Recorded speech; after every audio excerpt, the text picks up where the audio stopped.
야단 보따리를 찾아주셔서 감사합니다. 구독, 좋아요, 알림 설정 꼭 눌러주세요. 옛날 한양 근처 작은 마을에 동철이라는 젊은 청년이 살았습니다. 차가운 가을바람이 불던 어느 날 밤 동철은 숨죽이며 박대감 집 담장을 넘고 있었지요. 28에 그는 날렵한 몸 놀림으로 담을 타고 올라 주변을 살펴보았습니다. 배고픈 동철에게 도둑질은 그의 생계 수단이었지요. 오늘만 잘하면 며칠은 굶지 않겠구나. 이 양반가는 먹을 게 많을 것이야. 그는 발소리를 죽여 사랑채 쪽으로 살금살금 다가갔습니다. 그런데 갑자기 사랑채 안에서 들려오는 소리에 그는 처마 밑으로 몸을 숨겼지요. 창문 틈으로 보이는 방 안에는 화려한 관복을 입은 박대감이 누군가와 대화를 나누고 있었습니다. 그 문서는 절대 넘길 수 없어. 그것이 세상에 알려지면 나뿐만 아니라 당신의 주인도 위험해질 것이오. 그런데 검은 복장의 사내가 갑자기 소매에서 비수를 꺼내 들었습니다. 그렇다면 어쩔 수 없소이다. 순식간에 비수가 박대감의 가슴을 꿰뚫었습니다. 그 순간 동철은 깜짝 놀라 그만 발을 헛디뎌 처마 및 항아리를 쓰러뜨렸지요. 그러자 자객이 창문 쪽을 날카롭게 쳐다보았습니다. 이크. 동철은 본능적으로 담장을 향해 달렸습니다. 저자가 박대감을 죽였다. 저자를 잡아라.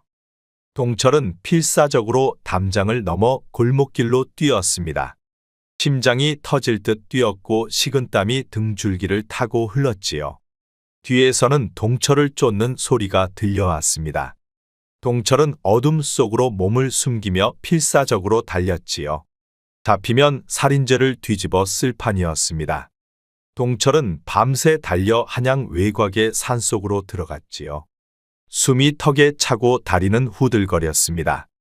잠시 몸을 숨기고 뒤를 살펴보니 쫓아오는 사람은 없었지요. 아니 재수 없으면 뒤로 넘어져도 코가 깨진다고 하더니만 내가 꼭 그 꼴이 아닌가. 하필 가는 날이 장날이라고 어째 내가 담을 넘는 날 살인사건이 일어나느냔 말이야. 이러다 진짜 내가 살인자로 몰리는 것은 아닐까.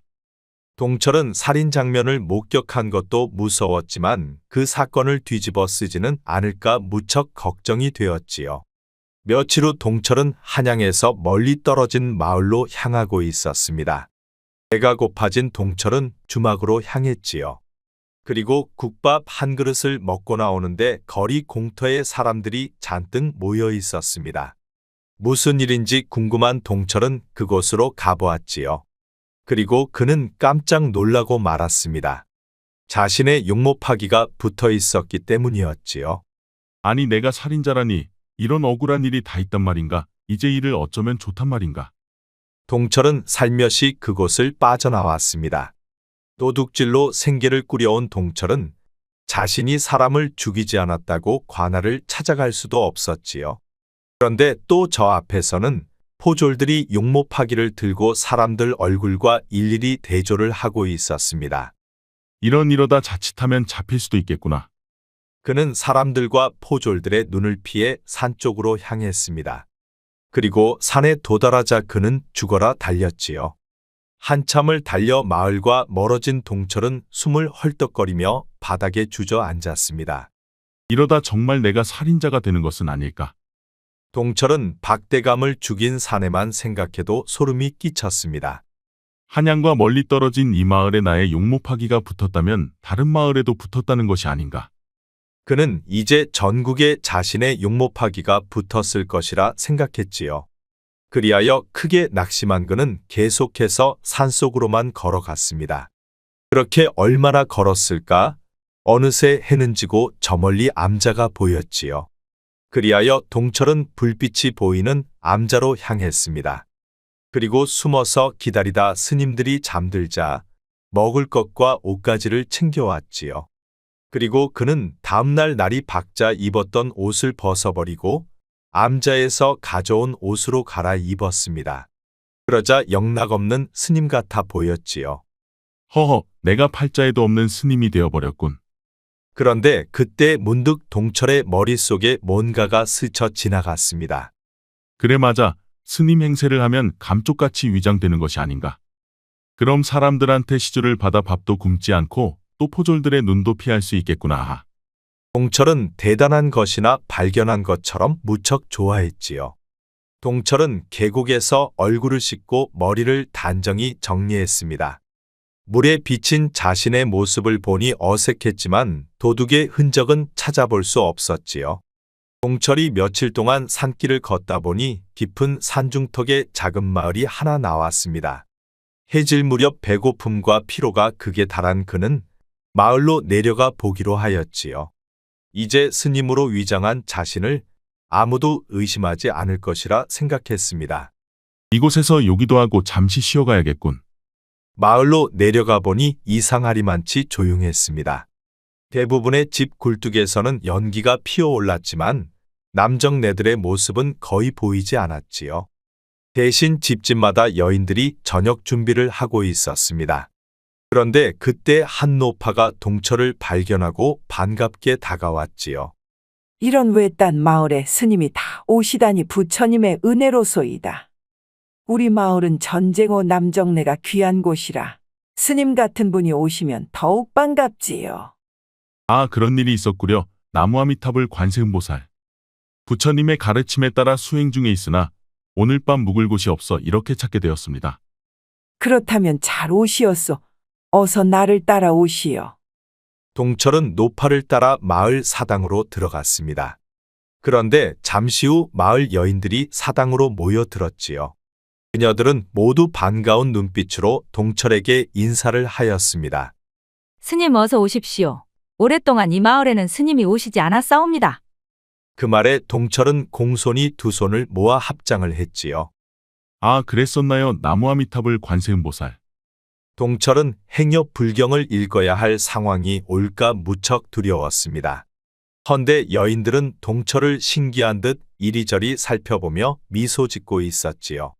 마치 사내를 처음 본 여인들처럼 동철을 뚫어져라 바라보았습니다.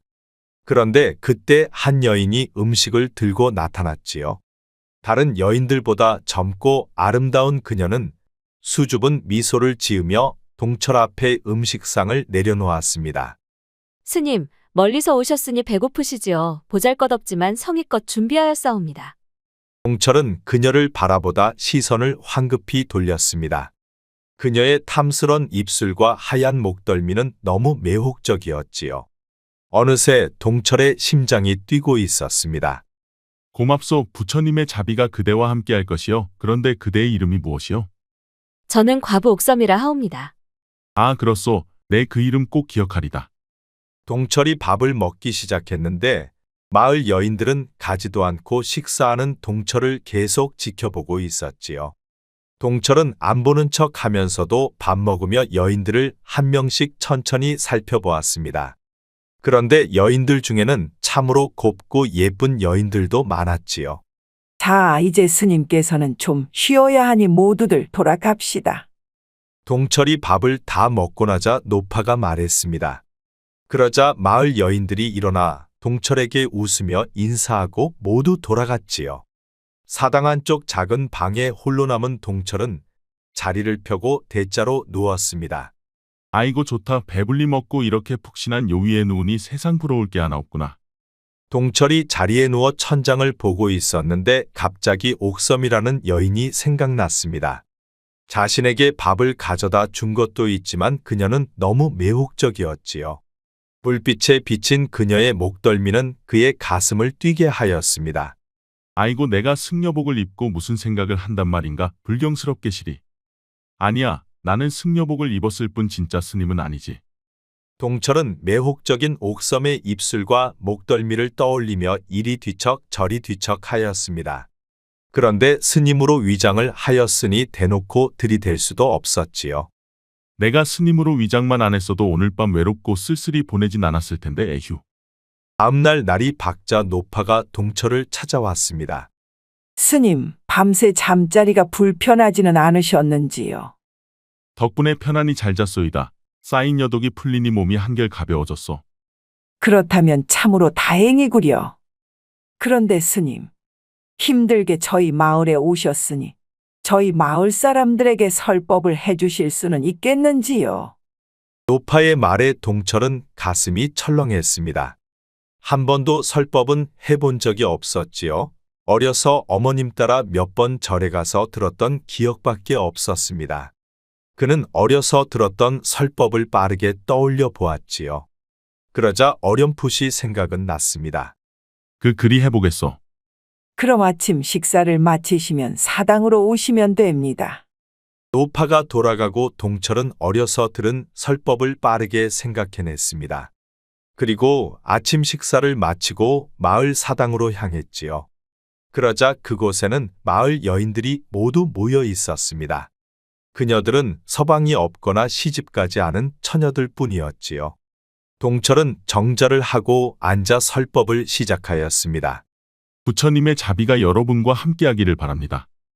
인생은 강물과 같아 흐르는 물은 돌아오지 않으니 지금 이 순간을 소중히 여기시옵소서. 여인들은 경건한 표정으로 고개를 끄덕이며 동철의 설법을 듣고 있었습니다. 동철은 점차 자신감을 얻으며 들었던 설법과 그동안 보고 들었던 것들을 모조리 끄집어내고 있었지요. 욕심은 고통의 씨앗이요. 집착은 슬픔의 뿌리이니 마음을 비우면 평안이 찾아오는 법이옵니다. 한참 동안 설법을 마친 동철은 사당한 자신의 방으로 돌아와 안도의 한숨을 크게 내쉬었습니다. 예상외로 여인들이 그의 설법에 감동받았고 특히 매혹적인 옥섬은 눈물까지 흘리며 경청했지요. 에휴 다행이다. 다행히 들었던 것들이 있어서 무사히 설법을 마쳤구나. 그런데 잠시 후 문 밖에서 옥섬의 목소리가 들려왔지요. 스님, 안에 계시나이까? 점심 공양을 가져왔사옵니다. 동철은 얼른 일어나 방문을 열어주었습니다. 그러자 옥섬이 들어와 음식을 내려놓았지요. 음식을 들고 온 그녀의 손은 희고 무척 고왔습니다. 스님의 말씀이 제 마음에 큰 위안이 되었사옵니다. 남편을 잃은 후 매일 밤 외로움에 시달렸는데 스님 덕분에 마음의 평화를 찾은 듯하옵니다. 부처님의 가르침이 그대에게 닿았다면 다행이요. 옥섬은 고개를 숙인 채 말을 이었지요. 스님, 혹시 개인적인 고민도 들어주실 수 있으신지요? 다른 여인들 앞에서는 말하기 어려운 마음에 짐이 하나 있사옵니다. 동철은 순간 당황했지만 침착하게 말했지요. 물론이요. 부처님께서는 모든 중생의 고통에 귀 기울이라 하셨소. 그 말에 옥섬은 안도하며 작은 목소리로 말했지요. 그렇다면 내일 저녁 제 집에 오셔서 제 고민을 들어주시겠습니까? 다른 이들의 시선이 없는 조용한 곳에서 말씀드리고 싶사옵니다. 그 순간 동철의 심장이 빠르게 뛰기 시작했지요. 그는 옥섬이 무슨 말을 하고 싶은지 알 것 같았습니다. 서방을 잃고 여인만 사는 마을에서 외로운 밤을 달랠 방법이 없었을 것이라 생각했지요. 그렇게 하겠소. 부처님의 자비로 그대의 고통을 내가 덜어드리겠소. 그 말에 옥섬의 표정이 한결 밝아지면서 그녀는 미소 띤 얼굴로 방을 나갔지요. 아이고야 이게 웬 떡이냔 말이다. 가만히 있기만 해도 절로 찾아오는구나. 옥섬이 떠난 후 동철은 밤늦도록 잠을 이루지 못했습니다. 애혹적인 옥섬과 밤을 보낼 것을 생각하니 벌써부터 온몸이 달아올랐지요. 다음날 날이 밝자 동철은 세수하러 우물가로 향했습니다. 오늘 저녁은 옥섬의 집을 방문하기로 약속한 날이었지요. 옥섬과 밤을 보낼 생각에 동철의 가슴은 콩을 볶듯 뛰고 있었습니다. 내 가슴이 도둑질 할 때보다 더 뛰는구나. 그런데 그때 옥섬이 물동이를 들고 우물가에 나타났지요. 그리고 그녀는 동철을 보며 수줍은 미소를 지었습니다. 스님, 오늘 저녁 기다리고 있겠사옵니다. 제 작은 초가에 부처님의 지혜가 함께하기를. 동철은 침을 꿀꺽 삼키며 고개를 끄덕였습니다. 알겠소. 내가 찾아갈 테니 기다리시오. 부처님의 가르침을 전하러 꼭 가겠소. 옥섬이 떠난 후 동철의 심장은 미친 듯이 뛰었습니다. 걸어가는 그녀의 엉덩이는 실룩거리며 동철을 유혹하는 것만 같았지요. 오늘도 동철은 사당에서 여인들에게 설법을 시작하였습니다. 업보란 우리 영혼에 맺힌 매듭과 같사옵니다. 이 매듭을 풀기 위해 때로는 특별한 수행이 필요하지요. 마음의 고통이 심한 분들은 개인적으로 찾아오시면 내가 치료해드리겠소. 그 말에 몇몇의 여인들이 호기심 어린 눈빛으로 서로를 바라보았습니다. 그 모습을 보고 동철은 속으로 흥분이 되었지요. 설법을 마치고 밤이 되자 동철은 옥섬의 집으로 향했습니다. 드디어 오늘 밤 내 작은 소망이 이루어지는구나. 옥섬의 집으로 향하는 그의 발걸음은 무척 가벼웠지요. 어두운 밤 옥섬의 작은 초가 앞에 도착한 그는 주변을 살펴보았습니다. 그러나 주변의 인기척은 느껴지지 않았지요. 그는 심호흡을 크게 하고 조용히 방문을 두드렸습니다. 그러자 옥섬이 정갈한 차림새로 동철을 맞이했지요. 스님 오셨군요. 어서 들어오시옵소서. 방 안은 은은한 등불 하나만 켜져 있었고 정갈하게 차린 작은 상만 하나 놓여 있었지요. 옥섬은 조심스레 문을 닫고 동철 앞에 상을 옮겨 주었습니다. 스님께 드릴 차와 음식을 준비했사옵니다. 보잘것없지만 드시옵소서. 동철의 심장은 빠르게 뛰었고 손바닥에는 땀이 배어났지요. 그대의 정성에 감사하오. 그런데 그대가 말한 고민은 무엇이오? 옥섬은 고개를 숙이고 차를 따르며 작은 목소리로 말했습니다. 남편이 죽은 지 3년이 지났사옵니다. 날이 갈수록 외로움이 깊어지고 밤마다 가슴이 저리옵니다. 이것이 업보인지요? 업보란 영혼에 맺힌 매듭이요. 이 매듭을 풀기 위해서는 몸과 마음이 하나가 되는 특별한 치료가 필요하오. 부처님께서는 모든 존재가 하나임을 깨달으라 하셨지요. 그럴듯한 동철의 말에 옥섬은 점차 수긍하는 눈치였습니다. 그럼 스님의 치료가 정말 제 업보를 해소해 줄 수 있을까요? 마음을 열고 부처님의 가르침을 받아들이면 가능하오.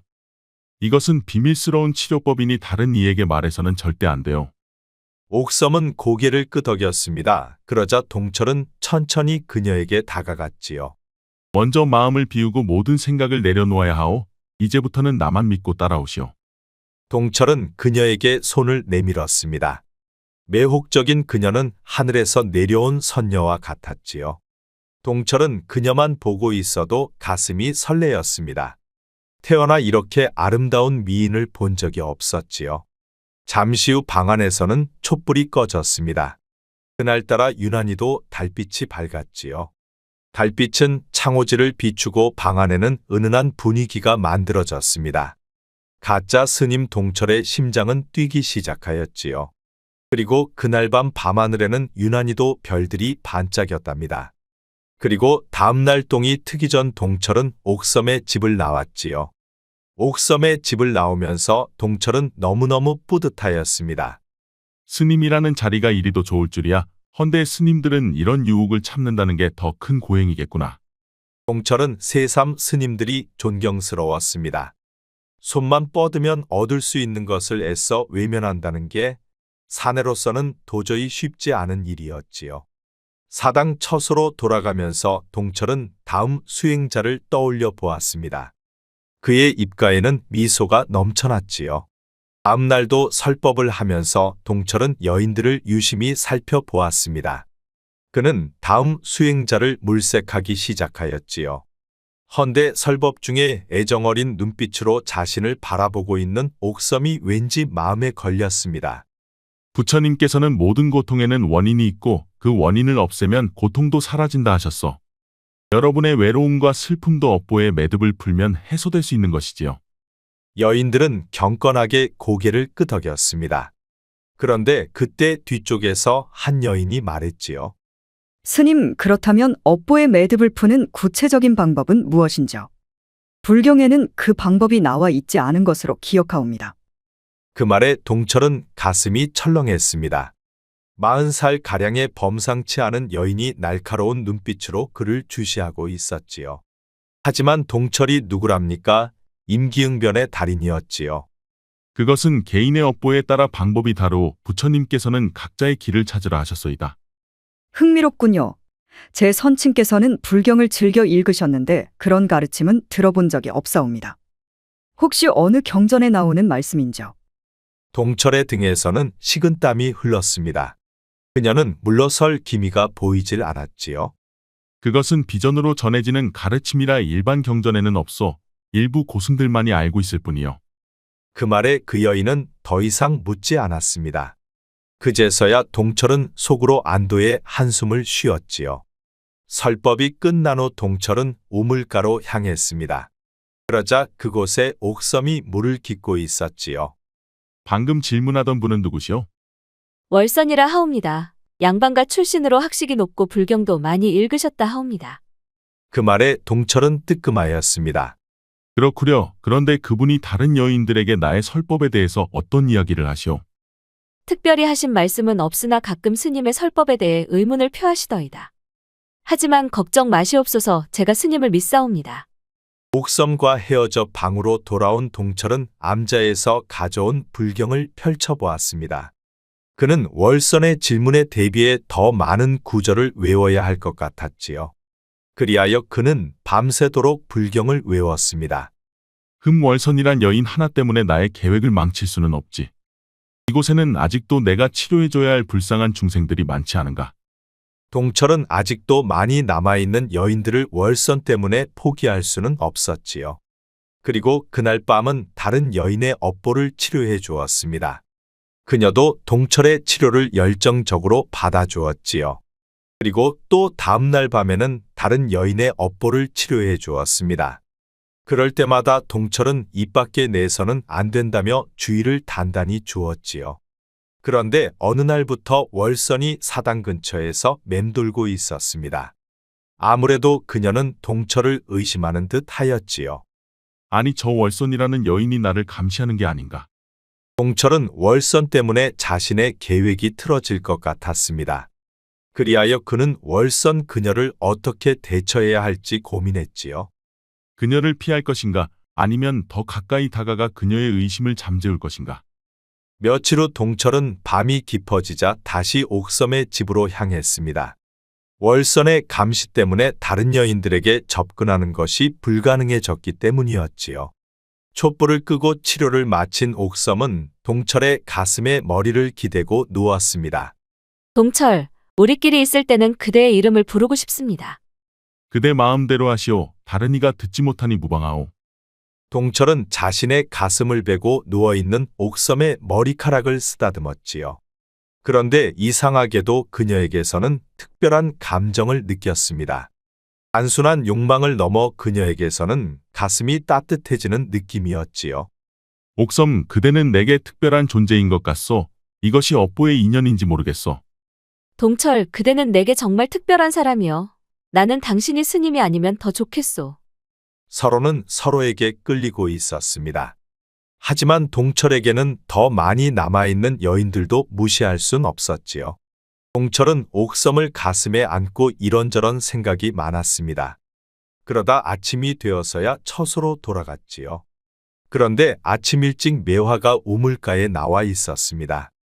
그녀 또한 며칠 전 동철의 치료를 받은 여인이었지요. 스님, 어젯밤에는 왜 오지 않으셨사옵니까? 기다렸사옵니다.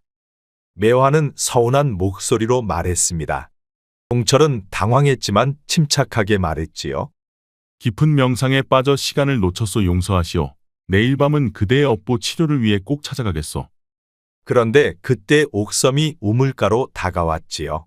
매화는 옥섬을 보자 갑자기 표정이 굳어졌습니다. 그들은 형식적인 인사를 나누었지만 왠지 묘한 긴장감이 돌았지요. 옥섬 안녕하시오. 스님께서 내일 밤에 제 집에 오셔서 제 업보를 치료해 주신다 하셨소. 그 말에 옥섬은 서운함이 몰려왔지만 그것을 내색할 수는 없었지요. 아, 그러시오? 치료가 잘 되기를 바라겠소. 옥섬은 물을 반만 깃고 서둘러 집으로 돌아갔습니다. 그녀는 무척 서운한 듯 하였지요. 옥섬이 떠나자 동철은 사당 자신의 처소로 향했습니다. 아니 그런데 사당에 다다르자 월선이 그의 앞을 가로막았지요. 스님, 요즘 밤중에 자주 사당을 비우시는 모양이옵니다. 한밤중에 무슨 치료를 한다고 들었습니다. 무슨 치료를 하시는지요? 갑자기 동철의 등줄기에 식은땀이 흘렀습니다. 월선이 작정을 한 듯 하였지요. 부처님께서는 시간에 구애받지 말고 수행하라 하셨소. 밤이든 낮이든 중생의 고통을 덜어주는 것이 승려의 의무이지요. 그렇습니까? 그런데 특히 과부들의 고통만 덜어주시는 모양이죠. 참으로 자비로운 스님이시구려. 월선은 뭔가 알고 있다는 듯 비꼬듯이 말하고 횡하니 돌아서 가버렸습니다. 그러자 동철은 방으로 돌아와 불안한 마음으로 왔다 갔다 했지요. 월선이 뭔가 알고 있는 듯 하구나. 이대로 가다가는 내 정체가 탄로나는 것은 아닐까. 그런데 더 불안한 것은 여인들끼리 미묘한 경쟁이 시작된 것이었습니다. 아침에 우물가에서 만난 옥섬과 매화 사이에서의 미묘한 긴장감이 그를 더욱 걱정스럽게 하였지요. 이거 큰일이군. 여인들이 서로 질투하기 시작하면 일이 복잡해질 것이야. 특히 옥섬 그녀에게 느끼는 나의 특별한 감정은 과연 내가 어리석은 탓일까? 그런데 그때 방문 밖에서 발자국 소리가 들렸습니다. 동철은 긴장되어 귀를 기울여 보았지요. 분명 누군가 그의 방 주변을 맴도는 소리가 틀림없었습니다. 누구시오? 대답이 없자 동철은 조심스럽게 밖으로 나가 보았지요. 그러나 밖에는 아무도 없었고 다만 멀어지는 발자국 소리만 들렸습니다. 그러자 그는 월선이 자신의 방을 살피러 왔다고 확신했지요. 아니 이제 어찌해야 하나? 이곳을 떠나야 할 때가 온 것인가? 월선의 감시로 불안해진 동철은 다시 방으로 돌아와 누웠습니다. 이제 떠날 것인가 남을 것인가 고민을 하였지요. 이대로 떠나면 다시는 옥섬을 볼 수 없겠지. 동철은 생각 끝에 정면 돌파를 하기로 하였지요. 어차피 월선에 의해 자신의 정체가 들통나면 마을을 떠나야 했습니다. 그리되면 옥섬과도 영영 이별이 불가피했지요. 어차피 떠나게 될 것이라면 마지막으로 월선에게 접근해 보기로 한 것이었습니다. 그리하여 그는 밤이 되자 과감하게 월선의 집으로 향했지요. 아니 스님께서 제 집에는 어인일이신저? 내 그대와 불경에 대해 논하고 싶어 찾아왔소. 월선은 의아한 눈빛으로 동철을 안으로 안내했습니다. 그렇다면 이리 들어오시죠. 동철은 월선을 따라 안방으로 들어갔습니다. 마을 여인들 중 최고의 지식을 갖춘 그녀의 방에는 책들도 무척 많았지요. 동철은 월선이 가져온 차를 마시며 그녀를 찬찬히 살펴보았습니다. 오늘 실패하면 내일은 도망치듯 마을을 떠나야만 했지요. 오늘은 그대와 수행에 대해서 논해볼 것이요. 수행에는 수많은 유혹이 따르지요. 자, 이제 잠시 두 눈을 감아보시오. 월선은 스님이 찾아와 불경을 논한다며 두 눈을 감으라 하니 그녀는 시키는 대로 눈을 감았습니다. 그러자 잠시 후 스님이 말했지요. 자, 이제 눈을 떠보시오. 월선은 스님의 말대로 눈을 떴습니다. 아니 그런데 이게 뭔 일이랍니까? 스님이 바지를 벗고 월선 앞에 서 있는 게 아니겠습니까? 그 순간 월선은 봐서는 안 될 것을 보고야 말았지요. 에그머니나. 월선은 얼른 고개를 돌렸습니다. 아니 스님 지금 이게 못하는 것이요. 어찌 눈을 돌린단 말이요. 그러고도 어찌 불경에서 말하는 수행을 할 수 있단 말이요. 진정한 수행이란 피하는 것이 아니고 인정하고 받아들이는 것이요. 그런데 수년 동안 과부로 살아온 월선에게도 묘한 감정이 일기 시작했지요. 자, 이제 천천히 고개를 돌려 나를 똑바로 보시오. 월선은 이미 얼굴이 붉게 물들어 있었습니다.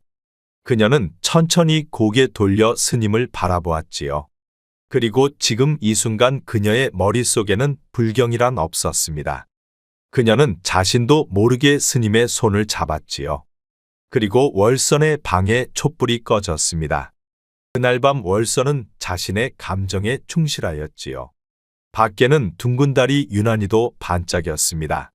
그리고 날이 밝아 월선의 집을 나온 동철은 이제 한시름 놓았지요. 휴, 이제야 한시름 놓게 되었구나. 이제 나를 의심하는 이가 없을 테니 맘 놓고 지내면 되겠어. 하. 그런데 며칠 후 마을에서는 추수가 끝나고 축제 준비에 여념이 없었습니다. 해마다 가을이면 마을의 전통에 따라 마을 축제를 열었지요. 헌데 마을 축제 때마다 대차례 주지 스님이 찾아온다는 것이었습니다. 그 말을 들은 동철은 방 안에서 극도의 불안에 떨며 왔다 갔다 했습니다. 주지 스님이 오면 그의 가짜 스님 행세는 즉시 탄로날 것이 분명했지요. 이제 정말 끝이로구나. 당장 이 마을을 떠나야겠어. 그는 짐을 꾸리기 시작했다가 옥섬의 얼굴이 떠올라 잠시 망설였습니다. 옥섬을 두고 떠난다면 다시는 그녀를 볼 수 없을 텐데. 그날 밤 동철은 옥섬의 집 앞까지 찾아갔다가 잠시 망설였습니다. 그는 그녀에게 진실을 말하고 함께 떠나자고 할까 고민했지만 용기가 나질 않았지요. 내가 도둑이자 살인 누명을 쓴 도망자라고 말한다면 그녀가 나를 용서할 수 있을까? 그는 결국 문을 두드리지 못하고 발걸음을 돌렸지요. 동철은 돌아가면서도 이럴까 저럴까 생각이 무척 많았습니다. 아니 그런데 다음날 아침 사당 앞마당에서 두 여인이 고성을 울리며 싸우고 있었습니다. 아니 인연이 무슨 소리 하는 것이야. 스님께서 오늘 밤 나를 치료하러 오기로 약속했는데. 아니 그게 무슨 소리요? 스님은 오늘 밤 내게 오시기로 약속하셨소이다. 두 분 싸우지들 마시오. 스님은 오늘 밤 내게로 오실 것이오. 여인들이 싸우는 소리에 다른 여인들도 점점 모여들었습니다. 스님께서 어젯밤 내게 오시기로 약속하셨으나 오지 않으셨소. 그런데 옥섬이 오늘 밤 스님과 특별 수행이 있다 하니 이게 어찌 된 것이오. 그러자 모여든 여인들은 술렁거리기 시작하였지요. 아니 특별 수행이다 치료다 그것이 다 무엇이요? 아 그러게 말이요. 분위기를 보아하니 우리만 빼고 젊은 것들은 스님하고 밤마다 즐긴 게 아닌가벼. 그런데 동철과 밤을 보낸 여인들마저도 자신 외의 다른 여인들과도 밤을 보낸 것을 알고 씩씩거리기 시작했지요. 그러자 사당방 마당은 순식간에 대혼란에 빠지고 말았지요. 그런데 그때 옥섬이 충격을 크게 받아 동철에게 다가와 물었습니다. 스님 이것이 정말 사실이옵니까? 스님은 우리 모두를 속이신 것이옵니까?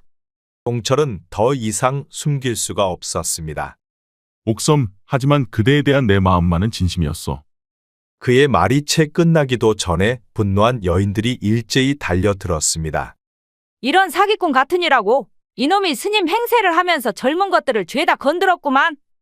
아니 할 거면 우리도 했어야지. 어째 나이든 우리만 쏙 빼놨느냔 말이야 이 나쁜 놈아. 동철은 마을 사람들에게 쫓겨 숲으로 도망쳤습니다. 돌과 욕설이 그를 향해 쉬지 않고 날아왔지요. 그는 죽어라 달려 간신히 숲속으로 몸을 피했습니다. 도망치는 순간에도 그의 눈에는 옥섬의 마지막 표정이 선명히 남았지요. 그녀의 눈에 담긴 배신감과 상처는 그 어떤 돌팔매보다 동철의 가슴을 더욱 아프게 하였습니다. 옥섬 미안하오. 그대를 향한 내 마음만은 진심이었어. 그는 숨이 턱에 차도록 달렸습니다. 저 멀리 뒤에서는 여전히 마을 여인들의 분노에 찬 외침이 들려왔지요. 해는 저물기 시작했고 동철은 더 깊은 숲속으로 들어갔습니다. 이제 어디로 가야 하나. 결국 모든 것을 잃고 말았구나. 그는 아쉬움과 수치심 그리고 후회가 몰려왔습니다. 내가 여인들의 입단속을 더 잘했어야 했어. 내가 너무 소홀했던 것이야. 동철은 여인들에게 추앙받던 자리에서 다시 도망자 신세로 전락한 자신이 너무 초라해 보였습니다. 그런데 그때 하늘에서 갑자기 비가 쏟아지기 시작했지요. 동철은 간신히 숲속 작은 동굴을 발견하고 그곳으로 몸을 피했습니다. 동철은 어두운 동굴 속에서 자신의 인생을 돌아보았지요. 도둑질로 시작해 살인 누명과 가짜 승려로서의 삶까지 천천히 돌아보았습니다. 나는 평생 거짓으로 살아왔구나. 도둑질은 배고픔 때문이라 변명했고 승려 행세는 살아남기 위함이라 스스로를 속였지. 그의 마음속에서 옥섬의 얼굴이 떠올랐습니다. 자신을 향한 그녀의 믿음이 배신감에 찬 눈빛으로 변했을 때 동철은 세상이 무너지는 것만 같았지요. 옥섬, 미안하오. 허나 그대를 사랑하는 마음만은 진심이었어. 밤이 깊어갈수록 동철의 자책은 더 깊어갔습니다. 스님이 되려면 머리를 깎아야 하는데 나는 내 양심을 깎았구나. 그는 쓴웃음을 지며 지난 날들을 생각하고 또 생각했지요. 다음 날 비가 그치고 동이 틀 무렵 동굴 속에 빛이 들어왔지요. 이제 또 어디로 간단 말이냐. 밤새 한숨도 자지 못한 동철은 동굴을 나와 정처 없이 산속을 걸었습니다. 그렇게 며칠을 걸었을까 그는 피로와 배고픔으로 의식마저 흐려졌지요. 며칠간 먹지 못한 탓에 비틀거리던 그는 낭떠러지 아래로 굴러 떨어지고 말았습니다. 그리고 결국 의식을 잃었지요. 그리고 시간이 얼마나 지났을까 동철은 낯선 곳에서 눈을 떴습니다. 정신이 좀 드느냐? 이곳이 어디인가요? 이곳은 암잔이라. 내가 쓰러져 있는 것을 발견하고 이리 데려왔지. 동철은 진짜 주지 스님을 보고 크게 놀랐지만 몸이 낫지 않아 도망칠 수도 없었지요. 그래, 스님 행세를 하니 좋더냐? 동철은 주지 스님 말에 깜짝 놀랐습니다. 자신이 가짜라는 것을 주지 스님은 이미 알고 있었지요. 그것을 어찌 아셨는지요? 세상에는 아무리 감추려 해도 감출 수 없는 게 있느니라. 동철은 차라리 속이 후련했습니다. 더 이상 주지 스님을 속이지 않아도 되었기 때문이지요. 그래, 수많은 여인들과 밤을 보내보니 마냥 즐겁더냐? 동철은 그 말에 뜨끔하였습니다. 주지 스님께서는 이미 모든 것을 알고 있었지요. 꼭 그렇지만은 않사옵니다. 지금도 마음 한편에는 미안하고 죄스러운 마음이 남아있지요. 그럼 되었느니라. 이곳에 머물면서 부처님의 말씀을 깨우쳐 보거라. 그리하여 동철은 주지 스님이 계시는 암자에서 머물게 되었습니다. 어차피 살인 누명을 쓰고 있는 마당에 세상 밖으로 나갈 수도 없었지요. 그리하여 동철은 암자에 머물면서 자연스럽게 주지 스님을 통해 불경을 접하게 되었습니다. 그렇게 몇 달이 흐르고 어느 날부턴가 자신의 과거를 뉘우치며 진실된 참회를 하게 되었지요. 그렇게 3년이 흐른 동철은 진짜 스님이 되어 있었습니다. 나의 운명이 나를 이리로 이끌었나 보다. 세상 속에서 죄만 짓던 내가 참선하고 수행자가 되었으니 이제야 내 자신에게 떳떳해지는도다. 동철은 범인이 잡혀 자신의 살인 누명이 벗겨졌음을 알았어도 암자에 계속 남았습니다. 그리고 찾아오는 신자들에게 깨달음을 가르치고 있었지요. 흰눈이 내린 어느 겨울날 동철은 빗자루를 들고 마당을 쓸고 있었습니다. 그런데 여인 홀로 암자에 찾아오는 이가 있었지요. 혹시 동철 스님이 아니시오? 동철은 마당을 쓸다 말고 깜짝 놀랐습니다. 그녀는 다름 아닌 옥섬이었지요. 동철은 그녀를 보자 가슴이 뛰었습니다. 그리고 그녀에 대한 죄스러움과 미안함이 몰려왔지요. 아니 옥섬이 아니여. 여기까지 어쩐 일이여. 스님이 떠나고 저는 세상을 잃은 것만 같았습니다. 그동안 스님을 원망도 많이 하였지요. 하지만 시간이 지날수록 원망이 그리움으로 바뀌었습니다. 그리하여 소수문 끝에 스님의 소식을 듣게 되어 이렇게 찾아왔지요. 그랬구려. 지난날은 내가 너무 미안했소. 내가 그대의 가슴에 상처를 주었소. 마을을 떠나고 나는 반성을 많이 했소. 그리고 지금은 참선을 하고 진짜 스님이 되었다오. 진짜 스님이 되었다는 말에 옥섬의 눈에 눈물이 맺혔습니다. 아니 왜 우는 것이요? 내가 스님이 된 것이 싫으시오? 그렇습니다. 사실 저는 마을에서도 스님이 아니었기를 진심으로 바랬습니다. 저는 단지 다른 여인들에게도 나와 똑같이 했기에 상처를 받아 서운했을 뿐이었지요. 아직 우린 늦지 않았으니 이제라도 산을 내려가 다시 시작해보는 것은 어떻겠는지요? 옥섬의 말에 동철은 가슴이 설레었습니다. 그토록 사랑했던 여인의 고백은 동철의 마음을 충분히 흔들고도 남았지요. 동철은 옥섬의 고백에 당장 그녀의 손을 잡고 산을 내려갈까도 생각했습니다. 한참을 갈등하던 동철은 힘겹게 입을 열었지요. 아무래도 나는 안 되겠소. 그대를 향한 나의 마음은 진심이었으나 이젠 부처님의 말씀을 따르는 사람이 되었소. 동철의 말에 옥섬은 주저앉고 말았습니다. 그리고 그녀는 흐느껴 울었지요. 동철은 옥섬 어깨에 손을 올리고 그녀의 아픈 마음을 달래주었습니다. 하지만 해가 서산해지도록 그녀의 눈물은 멈추질 않았지요. 오늘은 늦었으니 이곳에서 주무시고 내일 날이 밝거든 아침 일찍 내려가시오. 동철은 마음과 다르게 그녀에게 냉정할 수밖에 없었지요. 동철은 울고 있는 그녀를 부축하여 자신의 처소로 데려갔습니다. 자, 오늘 밤은 이곳에서 묵으시구려. 그리고 아침 일찍 산을 내려가시오. 동철은 옥섬을 자신의 방으로 안내해주고 자신은 법당으로 들어가 부처님께 불공을 드렸습니다. 그녀를 향한 자신의 마음을 다잡고 불자로서 도리를 다하기 위해 3000배를 시작하였지요. 동철의 몸은 땀 범벅이 되어 옷이 모두 젖었습니다. 온몸이 아프고 무척 고통스러웠지요. 하지만 그는 꾹 참고 밤새도록 3000배를 하였지요. 그리고 아침이 되어서야 기진맥진하여 법당을 나왔습니다. 아니 그런데 이게 무슨 일이랍니까? 옥섬이 가지 않고 스님 복장을 하고 있는 게 아니겠습니까? 아니 이게 무슨 일이요? 저도 절에나마 비구니가 되겠습니다. 그 말에 동철은 깜짝 놀랐습니다. 아니 무엇 때문에 비구니가 되려는 것이요? 저는 스님 곁에 머물고 싶습니다. 그 말에 동철은 옥섬을 꼭 안았지요. 사랑 때문에 모든 것을 버리고 스님이 된다는 것은 진정한 사랑이 아니면 불가능한 것이었지요. 옥섬의 진실한 사랑을 알게 된 동철은 그녀에게 너무너무 미안했습니다. 옥섬은 아직 젊고 아름답소. 그러니 한양으로 가면 좋은 사람을 얼마든지 만날 수 있을 것이요. 싫습니다. 전 이곳에서 동철 스님과 함께 하겠습니다. 동철은 더 이상 무어라 말할 수 없었습니다. 그리하여 옥섬은 비구니가 되었지요. 주지 스님은 이미 떠나고 없는 암자에 이제 동철과 옥섬만이 남았습니다. 그들은 함께 수행을 하면서 서로를 바라보곤 하였지요. 같은 시각에 일어나고 같은 시각에 잠자리에 들었습니다. 그리고 밥도 같이 먹었지요. 옥섬, 오늘은 날이 춥소. 그러니 어서 들어가시구려. 마당은 나 혼자 쓸겠소. 아니요, 나도 같이 쓸겠소. 우린 죽어도 같이 죽고 살아도 같이 살 것이요.